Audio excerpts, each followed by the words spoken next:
Gatitur tani.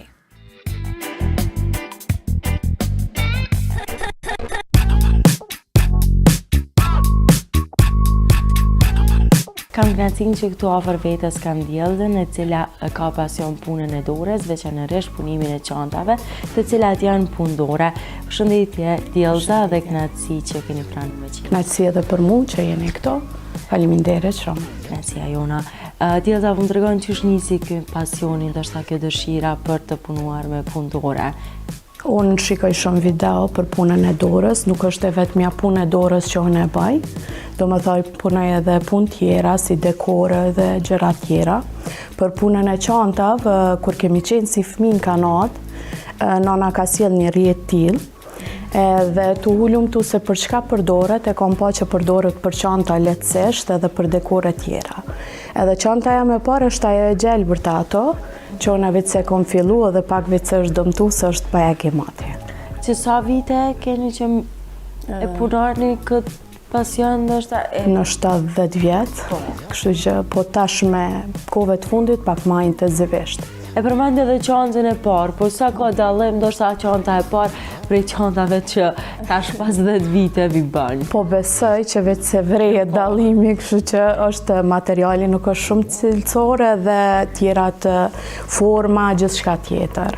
Djellza, ka pas dikush në familje që ndoshta keni trashëgu këtë pjesën e punës së dorës? Po, nana punon punëdore, punon Arusha edhe ka punu tentene përpara, po tash punon Arusha.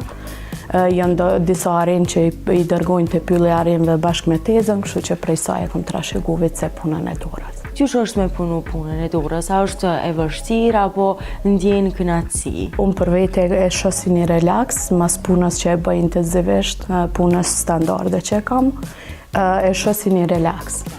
Ju jeni edhe edukatore kështu me profesion, po çka të lidh me çantat? Ndoshta cila ka qenë ajo arsye që keni vendos apo vetë që keni pas dëshirë të madhe, pasi që keni pas edhe profesionin e juaj? Për shkak që puna me fëmijë që e bëj kërkon gjithmonë kreativitet, atëherë edhe çantat, kjo është pjesa pika kyçe që të lidh. Për shembull, çantat kanë kreativitetin, edhe te fëmia duhet me pas ton kohën kreativitet që me majt balancën. Po sa kreativitet duhet me pas, po aq edhe për kushtim, ndoshta edhe të merr kohë me u përkushtu në atë pjesën e edukimit. Po sa gjen kohë djellza me punu çantat punëdore? Kam kohë mjaftueshëm, edhe kur dëm diçka me pasion edhe ki hobi, atëherë gjen kohë patjetër. Domethënë gjithçysh gjen kohë. Sa të marrin kohë një çantë të tilla, po varet edhe prej modelit, edhe prej... Varet prej modelit, për shembull këto llojet këto marrin jo ma shumë se 3 orë, po të tjerat, për shembull ka që merr 2 ditë, ka 3 ditë, ka 5 ditë, ai modeli i fundit që e kam bë, që nuk është në Kosovë, atëherë ai më ka marrë kohë goxha shumë. Qysh mëson këto metodat për të realizuar çanta të tjera dhe unike? Shoh video të ndryshme, edhe kur i shoh gjithmonë bazona dikon edhe nxjerrin një model të ri, ndoshta pak prej një çantës, pak prej tjetrës edhe nxjerrin një model të ri.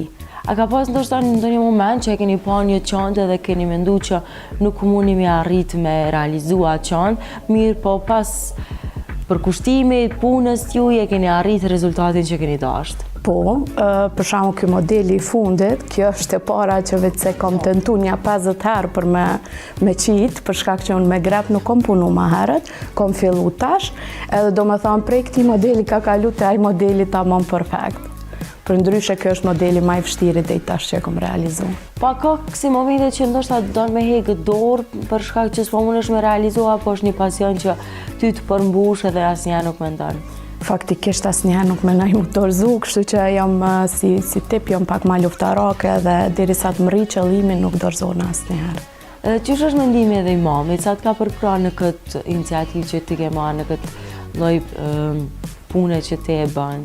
Sa i pëlqen edhe sa ndoshta të mbështet, pasi që edhe ajo po merret me punëdore? Mbështet shumë edhe kudo që e kam gabim të t'jo që ta më së bë që shtu po bën e qëtë mënyrë se del ma bukur, kështu që e kam përkrajen e saj të mkuan.